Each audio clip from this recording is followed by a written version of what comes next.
What? The target is a No, I heard what you said, What? There's no way in the galaxy anyone could be that monumentally stupid. I was led to believe that the Black Hand assassins could kill anything. You keep that name out of your thrice-damned mouth around here, whelp. We had to abandon that name after the bad deal with the Delpan Empire years ago. I don't care about any empire. I want you to kill a human. The assassin's mandibles clicked angrily in agitation. We don't take contracts to kill humans. Then I'll just contract someone else. You can try. None of the other guilds in the galaxy will take that job, and even if you found an independent with a death wish, they won't get the job done. Not without them either dying or ratting you out. You can't really believe that humans are unkillable. I never said they were unkillable. Quite the contrary. I personally know that they are definitely mortal, but we don't take on contracts to kill them. Why in all the hell's not?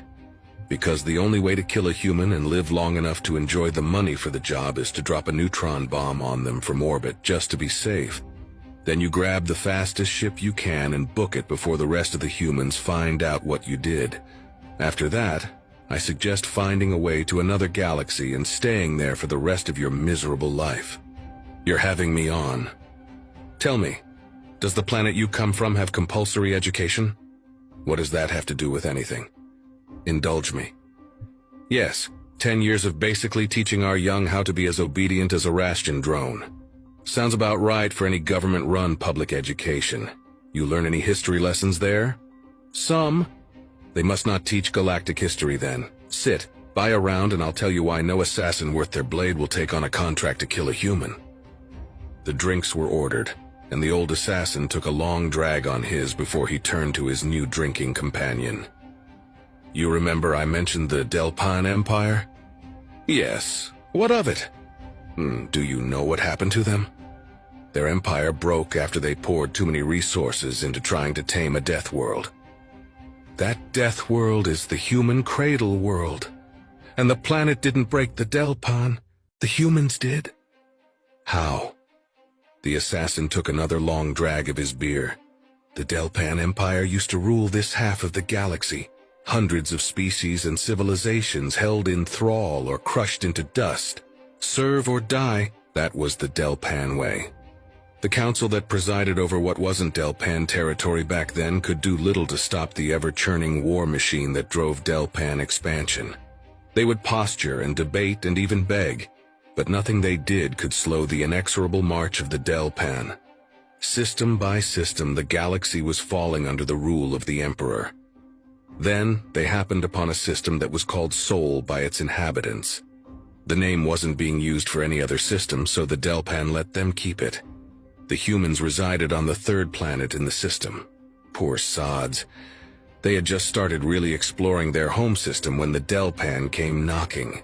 The humans were divided into various socioeconomic groups that they called countries. This made it easier for the Delpan as the fractured nations of humans were slow to respond, and the legions swept across the land without their next target being any wiser about their doom approaching thanks to communication jammers. Despite all these disadvantages, the humans resisted mightily.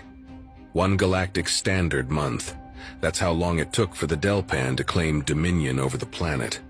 Most pre-FTL worlds fell within a week, but those humans fought like demons, especially when the remaining countries finally figured out that they were being invaded.